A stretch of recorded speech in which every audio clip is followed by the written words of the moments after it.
It was, well, I'm not necessarily going to totally edit these. This will be like me teaching in class where once it's out there, like watercolor, can you take it back? If I throw out a 4-letter word, it's going to be good or beep.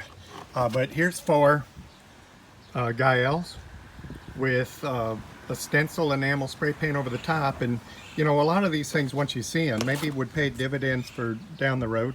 Because I don't think today is the best day to drive up to Walmart and say I want to buy 5 things of spray paint or get extra file folders, which I did bring home there in some of the other kit stuff right there.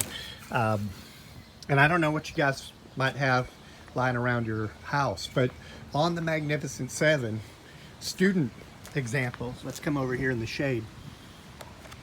This was Diego's. He did sharks. Maybe in the sun you can see it better if I don't shade it out. There's a beautiful fingerprint up in that top area, and you can see the evidence of the variegated wash drawing. He did double sharks, and you can see the continuation. Your eyes carried around in a circle. It has a hard time escaping that picture plane. Here's a beautiful Scorpio, complementary colors being featured. Sagittarius, this one's not framed. One reason we're doing 5x7s is they are standard size, so for a little bit of money you can really make them look sweet. I'm not the biggest fan of black watercolor, says the guy who uses black India ink burst and floats color over the top.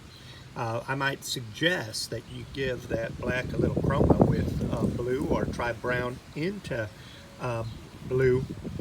And I think the watercolors you guys are using vary from the simple Crayola starts to perhaps some tubes. But you can get some wonderful results. Right up here, that variegated wash and the paper towel application I think is fantastic. And then Mark Garcia, I did show one of his cups yesterday. He was in design with me several years back. He's got a couple of associates, one's in anthropology. So the design class last semester, we took a day where we watercolored it up, and it was the first day we used watercolor. It wasn't the first day Mark had used watercolor, where we were investigating the Virgin of Guadalupe with the December 12 birthday. And Mark kind of incorporated it and used his own personal history and interest with these two. I'm going back to these red, white, and blue pigs. I know you guys are working on, right? We're working on a PowerPoint at home with the book guidelines. If, let's see, it's Alessandra, I believe, was gone and didn't get a topic, even though I don't think it's in the book anymore. How about earth tones? What about earth tones? They want to play too. I'll do a follow-up email.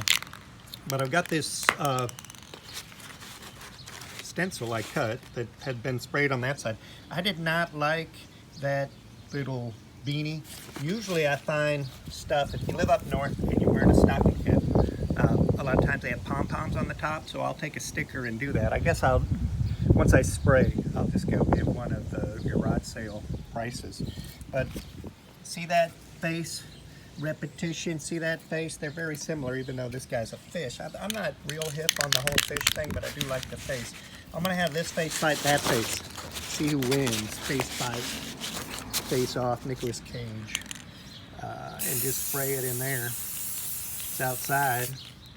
So I don't know where my mask is. That's the result? I don't know. What do you think? And let's get him a pom-pom or a beanie up top in the stack of things. I guess we'll take the first one we grab, which might be kind of cheesy, but let's see. I'm gonna go with the unicorn. This one, if I can get it to unstick. So the reason the unicorn is up here upside down, it's the beanie on his hat, or the little pom-pom. And that's just one example of what you can do if you have to mix watercolor with something else and you're sticking with an image, and that's Mr. Leonard's pre-Taurus. Adios.